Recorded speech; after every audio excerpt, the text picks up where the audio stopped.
name is Gerard, former national player. I played for the senior team as well as the national youth team. I was the vice captain of the national youth team in 1973 that took part in the tournament in Canada. I also represented the senior team in the Pan Am Games in Mexico in 1975. The purpose of me making this presentation is to let the general public, as well as the football fraternity, know what is the reason for the state of our football here, so that you can make a better judgment on how we're going forward. So, as I said, I'm a former national player. I've played with the greats of fellas like Anim David, Selwyn Morin, Selwyn Figaros, Sidney Augustine, the deceased Leon Capper, the deceased Key Douglas, Leroy De Leon, Sammy Llewellyn, the deceased Russell Teixeira, Ken Morin, Sammy Llewellyn, LaForest, both Len and Ron, Gordon Husbands, Steve Pierre, Godfrey Harris, and the list goes on and on. So I definitely know how football was compared to now. It's a vast difference to me, and I believe I should definitely say something about it. Most people knew about that, and somehow don't want to come out and state exactly what is going on with football now.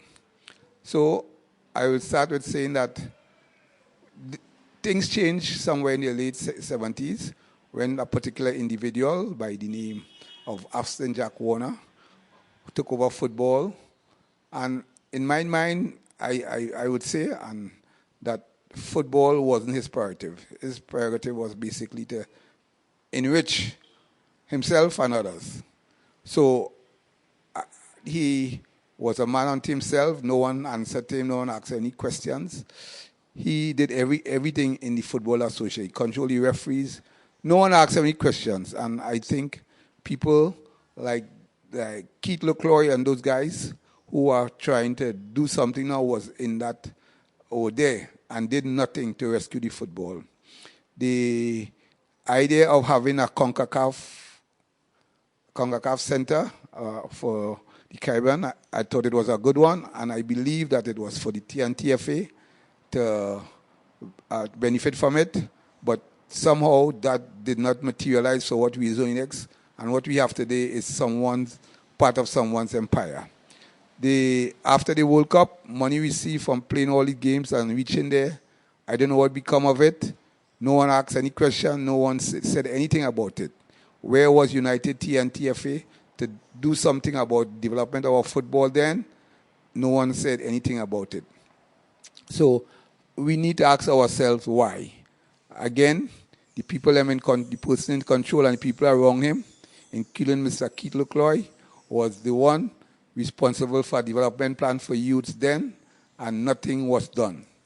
So what I am seeing now today is the manifestations of preparing our youths.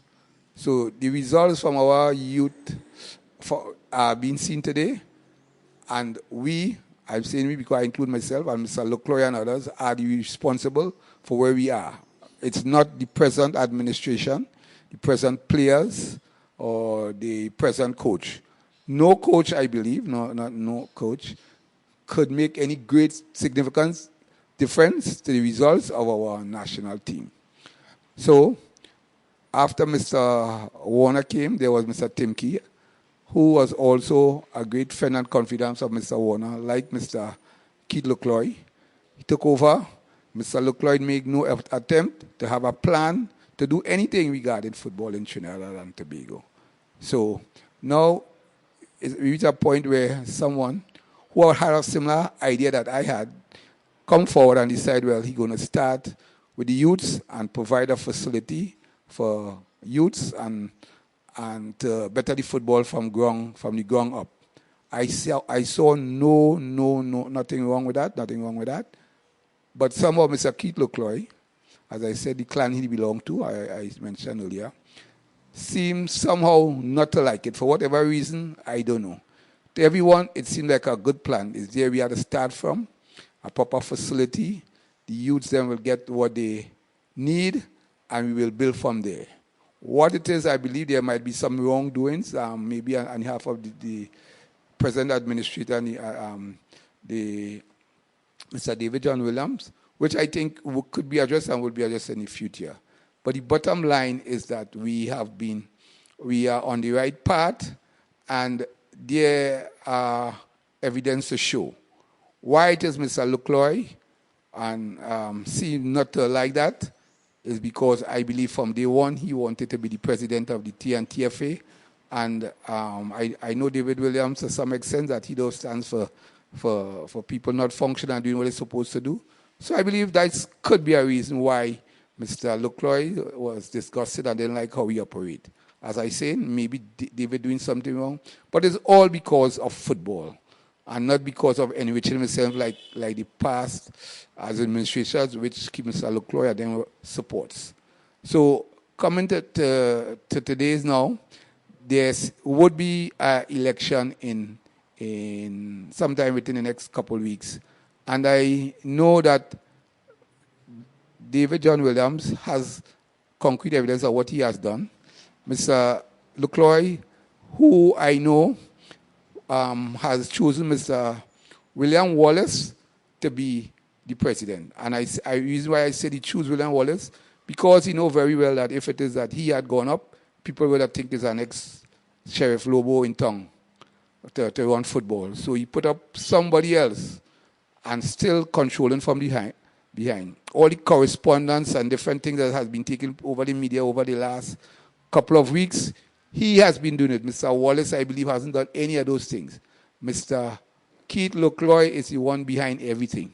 All the ads and different things, is as you will rightly see, it's similar to what our great friend might have done in the past to get votes and things like that.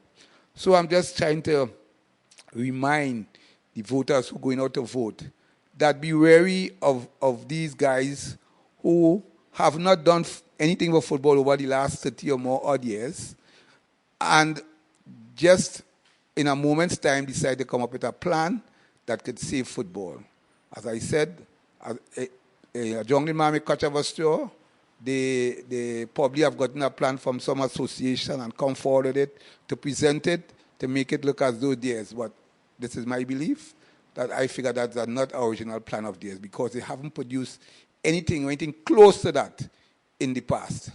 So, and in such a short time. So I don't believe it's a plan of theirs. So they will come wavering things in front of us for vote for them. But all in all, we know that it's the AJW fraternity that's behind all of this. So be aware, people, and think it out clear. And I mean, what I said here, it's what appeared to me and not appeared to most people as what has taken place with our football over the years. So please make a proper judgment. Be wise and put the right people in place. Let us try what Mr. David John Williams is all about. See how it works. If it don't work after the next 4 or how much years, then we need to change. But for now, there was no plan. A plan came up to put this house, home of football, and provide an avenue for youths and proper facilities. And we believe we should embrace it and go forward with everything there. And if it fails, then we change. So to you, please don't let Mr.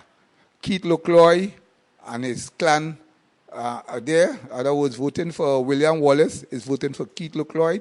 And voting for Keith Lucloy is voting for another one of the Warner experience. So this is what I have to say. And thank you very much for listening, and hope you understand the whole scenario of what is taking place right now. So thank you very much, and have a great day.